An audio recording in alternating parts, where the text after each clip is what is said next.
2020 оны 6 дугаар сарын 8-ны өглөө Вьетнамын нийслэлд Баадины талбайн тусгаар тогтнолын гудамжинд хөдөлгөөнт цагдаагийн газрын дэргэдэх морд цагдаагийн хороо үзүүлэн тоглолт хийсэн юм. Тэгэхэд тэнд байсан олон хүмүүсийн сэтгэлийг Монгол морд хөгжөөн цэнгүүлж чадсан юм. Жижиг биетэй эрэмгий жилийн 4 улиралд эрэм талаар чөлөөтөө бэлжих эдгээр Монгол адуу Вьетнамд очсон түүх мөн оноос ихтэй юм.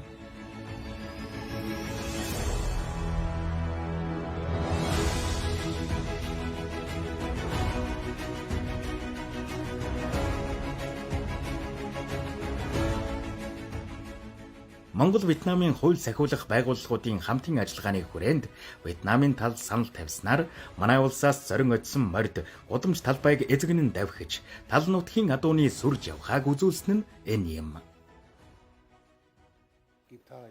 Ардын цагдаагийн албаны үйл ажиллагаанд гэмт хэрэгээс урьдчилан сэргийлэх, эрен хайх, аврах, эмх замраг нөхцөл байдлыг арилгах, ялангуяа аслагдсан бүс нутгийн аюулгүй байдлыг журмын хангахад моргол маш үр дүнтэй туслагч. Ялангуяа машин техник ашиглах боломжгүй болон хөлийн бүс нутагт уулархах газарт хөдөлгөөн цагдаагийн дэргэдэх морь цагдаагийн хорог бүрэн тохиромжтой эрэлт хэрэгцээ нийцсэн сонголтуудын нэг байгаа юм а. Вьетнам руу Монголоос морь аваачсан маань маш том ажил байлаа. Яагаад гэвэл нэгдүгээрт Монгол морины онцлог, хоёрдугаарт тээвэрлсэн хугацаа маш богино буюу ердөө 3 сар. 3 сарын хугацаанд Монголоос мордыг шилжүүлэхийг зөвшөөрүүлэх, тохиролцоонд хүрэхийн тулд бүх үе шатны хилцээр хийх шаардлагатай болсон. Яагаад Монгол морд манай улсад хэрэгтэй гэж яриад байна вэ гэхээр Монгол адуу байгалийн эрсдэл суур амьсгалыг давах чадвартай юм. Монгол улс адууг амьдаар нь хилээр гаргахгүй байх хуультай. Бас морь бол монголчуудаа хамгийн ойр байдаг амьтан. Тиймээс Монгол улсын нутаг дэвсгэрээс адуу гаргах нь маш хүнд хэцүү асуудал байсан. Ийм нөхцөлд бид Монгол улстай зөвшөлдсөж, ярилцах, их ажил хийх шаардлагатай болсон. Дэлхийн 2 дугаар дайны үед Монгол улс анх удаа Орос руу морд гаргаж байсан бол 2 дахь удаа нь Вьетнам руу адуу гаргаж байна. Энэ нь Монгол-Вьетнамын уламжлалт найрсаг харилцаа нь хоёр орны ард түмний 70 орчим жилийн турш хадгалсаар ирсэн маш их итгэлцсэн, маш сайн сайхан харилцаатай байгааг нотолж байна. Үүний үр дүнд 100 гаруй адууг Вьетнам руу гаргах боломжтой болсон юм. Өөр нэг зүйл бол адуугаа сонгох явдал байсан. Монгол бол асар өргөн удам нутагтай, цагуурийн хувьд эрсдэл суур амьсгалтайч зарим нэг бүс нутаг нь манайхтай ойролцоо. Өмнөд говь, дунд говь, Чингис хааны төрсөн нутаг буюу Монголын хамгийн алдартай, хурдан адуутай Хинтээ аймгийн нутгаас адуугаа сонгож авсан. Энэ бол маш онцгой үйл явдал юм. Янцхах дуунаас нь Монгол хэмээн сонсогдох яруухан Монгол морь.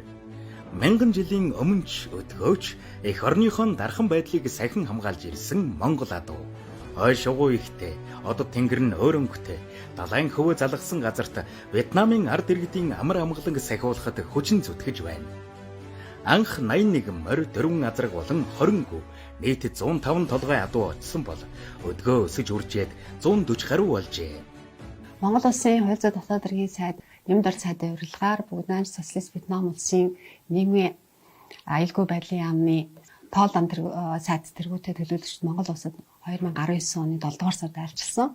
Энэ айлчлалын үеэр тоол ам сайдаас манай сайдад хандаад тэдний яамны дэргэд нь морд цагдаагийн алба байгуулж байгаа тухай дурдаад тэгээд манай яамнаас дэмжлэг хүсэх анхны хүсэлтээ бол тавьж исэн. Энэний дагуу бид нар айлчлалаас хойш 3-4 сарын хугацаанд гэрээ контракт байгуулах асуудлууд яригдаад тэгээд тэрнийхээ үндсэн дээр 2020 оны ихэнх энэ асуудлыг эцэслэн шийдвэрлэж адуу өргөх асуудал маань хүргэж өгсөн байгаа. Тэгээд нийт 2 удаагийн тээвэрлэлтээр 105 орчим адуу бол хүргэсэн. Тэгээд гэрээ контракт заасныгаа дагуу 20 зэрийн дэглэм аж ахуй газар тэгээд одоо вакцины зуулцын бүх өргөдөг бол бид нар гүйцэтгсэн. Тэгээд нийт 4 малчин, 1 зоо техникч, 1 малын эмч гэсэн бүрэлдэхүүнтэй очиж мал маллах ажиллагаа зааварчлах, эмчлэх, дээрээс нь унлаг малгай ажиллагаануудыг зохион байгуулах ажлуудыг хийсэн. Айлын талаас ерөнхийдөө бидэрт өгдөг мэдээ бол бартын морь хороогийн морь тэргүүлийн хороогийн байгуулахад бол манай адууд бас нэлээд бас өнтэй хувь нэмэр оруулж байгаа тухай бас мэдээлэл бол банк бидтэй өгч хамт ажиллаж байдаг. Вьетнамын нийгмийн аюулгүй байдлын яам нь Монгол мордыг харуулах хамгаалалт болон өндөр уулын бүсэд машин техник явах боломжгүй газраар ачаабараа тээвэрлэж зөөх уулын бүсэд зохион байгуулалттай гэмт хэрэгтэй тэмцэхэд унаж хэрэглэж байна. Мөн 2022 оны 5 дугаар сард Вьетнам улсад зохион байгуулагдсан Зүүн Өмнөд Азийн спортын 31-р их наадам SEA Games 31-ийн нээлтийн үйл ажиллагааны үеэр аюулгүй байдал нийтийн хэв журмыг сахиулах ажилд үр гүйцэтгэжээ.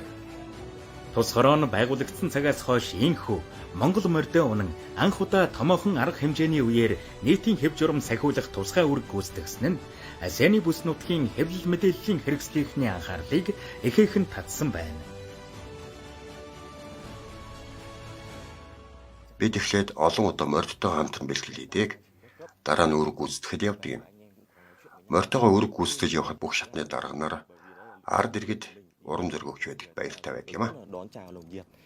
Анх морьт зэргүүдийг хараад маш их таалагдсан. Хөдөлгөөнтэй, хурдан, эдгэр морьтыг өсгөж буй газрын төрийн хамгаалалт маш сайн байгаа гэдэгт итгэж байна.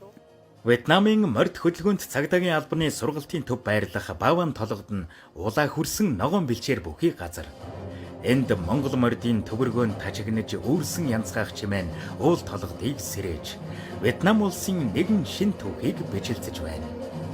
Хаач явсан унсан эзнийг ээж үзээгүй тал нутгийн Монгол адуу далайн шандаас Монгол Вьетнам улсын наримдалд хамтын ажиллагааг бэхжүүлэн Вьетнамын уул толгодыг туурайн мориороо тамгалан давхиж байна.